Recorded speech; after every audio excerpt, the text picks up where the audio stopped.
shocked. I can't believe this just happened. With great power comes great responsibility. But at least now, Marinette doesn't have to bear that responsibility alone. Hey y'all, hey, welcome to AnimePuffz. I'm your host, Wiley, and today we're going to be talking about Miraculous Ladybug Season 4 episode Gang of Secrets. So if you like this video, please feel free to like, comment, and subscribe for more. Share if you care. Let's get to it. Quick announcement before we begin. AnimePuffz is now available on Patreon. You get exclusive content on my Patreon. The link will be in the description box. Also, please make sure you follow me on all socials. I'm available on Instagram, Facebook, TikTok, and Twitter. Social media is free, so please make sure you go show your girl some love. Thank you so much. Now let's go. Okay, y'all, I know y'all are here for the tea. I'm so excited. I'm ready to spill it. I was so shocked by this episode. I was not prepared for it. It seems like they're giving us the tea that we need ahead of time. First, we got Marinette and Luca breaking up. Then we got Adrien and Kagami doing, I don't know what, but they kind of separated. I don't even know if they were together. Their whole timeline was a mess. And now we have the big reveal. Aya now knows that Marinette is Ladybug. Wow. So I'm gonna give y'all the tea. Let's hop right in. So we open up the episode with Ladybug and Cat Noir just quickly saving the city of Paris and defeating Hawkmoth. And Ladybug mentions that she is kind of like not ready to go home. She still has time left. So I'm like, uh-oh, why is she stalling? What is she trying to do? So of course, Cat Noir finds a way for them to pass the time, and he ends up kind of like tricking Ladybug into going to the movie theaters where they go to see a rom-com. If y'all didn't know, rom-coms are one of my favorite genres of movies. Like, I love it all. The Notebook, To All the Boys I've Loved, Pretty Woman, and Love and Basketball. But some of y'all may not know about that, but Love and Basketball. So I'm a huge romance fan. But Ladybug is just not falling for this. She seems to be very, like, different. Honestly, in the beginning of this episode, I nicknamed her Bitterbug because she was so bitter this first episode from her heartbreak. Like, she basically interrupts the whole entire movie, and it's just like yelling at the top of her lungs, distracting all the patrons at the movie theater. I would have been tight with her. I would have been so upset with her. I spent my good earned money at a movie theater only to hear her talking. I would have been so annoyed. That has happened to me multiple times, y'all. Like, movie theaters aren't the best place to be sometimes. But yeah, so she basically ruins the whole movie for everyone. Like, good gosh. Can we imagine if, like, Ladybug just went around town just ruining everybody's, like, dates because she's heartbroken?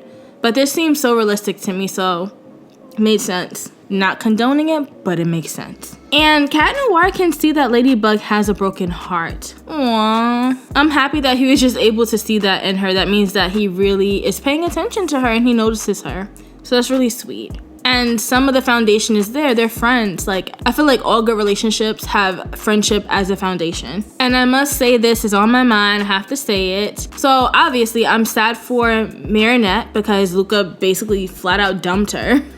But I'm also sad for Cat Noir as well. Like, how painful must it be to see that the love of his life is heartbroken over someone else? That stings.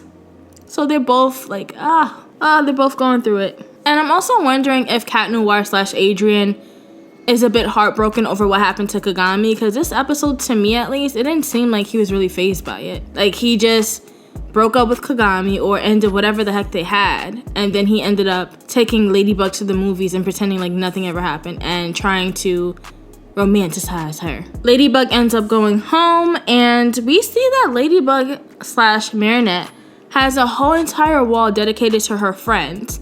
But the most pictures on the wall are of Adrien and Luca. So as many of you all mentioned, she is still not over this whole obsession thing with Adrien, even when she had Luca. And again, here come the Kwamis, again being so adorable.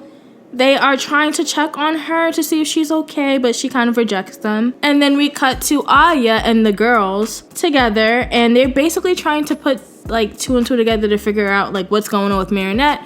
Aya basically reveals that Marinette didn't come to any of them and didn't tell any of them about her breakup with Luca.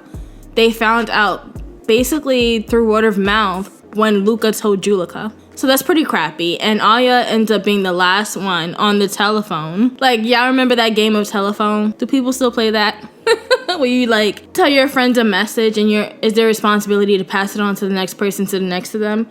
But they play a game of telephone and Aya's the last person to receive the message. So I know that must really hurt her. Like, she really loves Marinette. They have been best friends for some time now. And for Marinette not to come to her, that must really sting. So the girls end up calling Marinette and she doesn't answer. And from what I'm noticing with Marinette, it just seems like she's addicted to crime fighting to distract herself from the pain of losing Luca and also the pain of feeling like she'll never be able to be with Adrian. So the girls want to give Marinette a bracelet to signify their friendship and to let her know that they'll always be there for her. And this, folks, is when Marinette honestly pisses me the heck off, right? She pissed me off a teensy bit.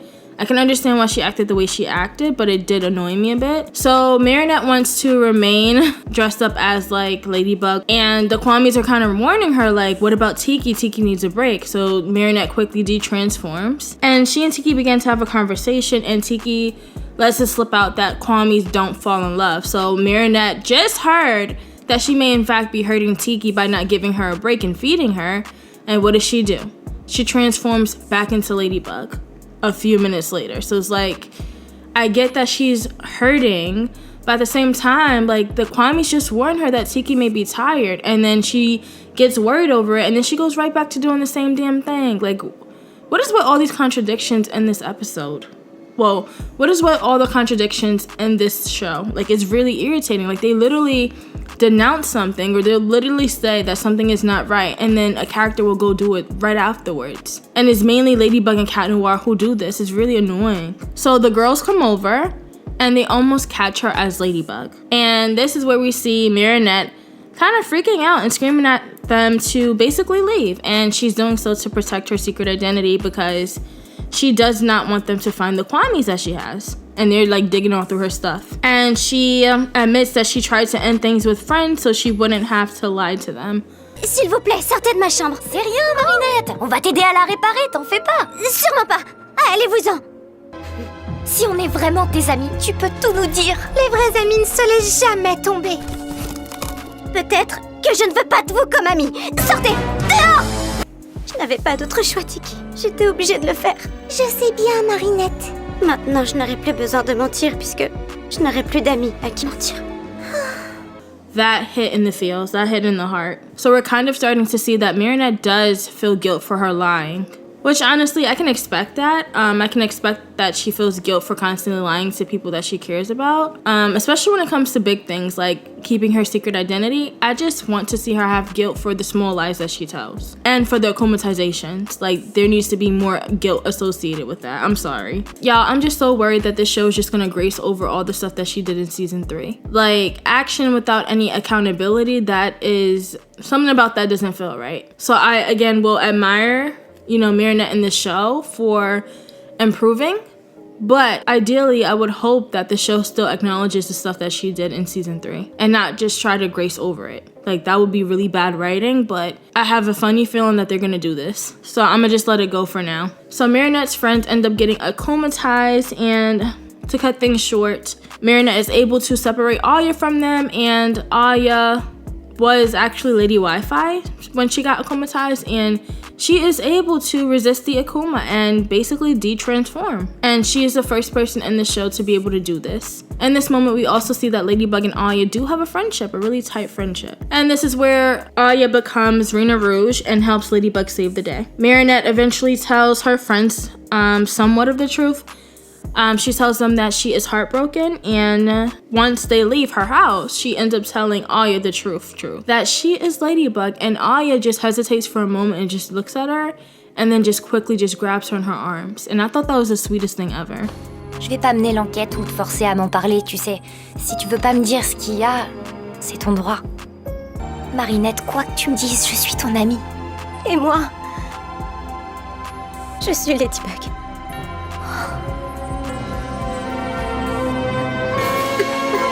So all in all, I thought this was a cute episode. I really, really loved it. It was so like exciting. So that was really cool. It feels good to kind of somewhat have the same feelings that I felt for Miraculous during season 2. Honestly, that was my favorite season. I really, really love the relationship between Marinette and Aya. That has always been strong to me, and it's becoming even stronger. Those two girls love each other. Like, I can't say that they have been the best of friends towards each other, but there is no denying the chemistry and the love between them. And that's really strong. I will say that I did love this akumatization. Out of all the akumatizations, like, this one just hits in the fields. Like, the fact that Marinette's friends were so heartbroken by her breaking things off with them that they would get akumatized and still try to be her friend in the process of being akumatized. That's a beautiful thing. I know Marinette fans are going to be mad at me by saying this, but finally Marinette has a reason to get someone akumatized, like a good reason, other than like those selfish reasons. She kind of did this for her own reasons, like her own personal reasons, but also to protect her friend group. So that was really sweet of her. And what I really got from this episode is the fact that Marinette really did like Luca. I think ultimately, again, she is in love with the idea of love. Like, she just wants to be in a relationship because my theory, the show hasn't proven this yet, but my theory is that Marinette wants to have a steady relationship the way her parents do. And also, she's just obsessed with the idea of love. Like, whether it be Luca or Adrien, she would have been happy either way. She just wants to be in a relationship. I think she has more passion for Adrien, but she just wants to be cuffed up. She just wants to be in a relationship. And I did have a couple of questions, but I think I'm gonna save this for, I don't want this video to be too long, so I'll come back. But please let me know what you think in the comment section below. What did you think of this reveal? Were you expecting it? Because I know I wasn't. They really caught me by surprise. Were you happy with the reveal? Do you think it could have waited for later? And what did you think of this episode? Was it your fave? Was it mid? Was it the bottom? Let me know. For me, this episode was one of my favorites. I will say that so far. I think Miraculous is really doing a better job at writing. Although I do have some criticisms, as I'm gonna have them. But anyways, please let me know what you think in the comment section below. Please check me out on Patreon if you can, and my social media links will also be in the description box. Thank you so much for watching. Bye-bye.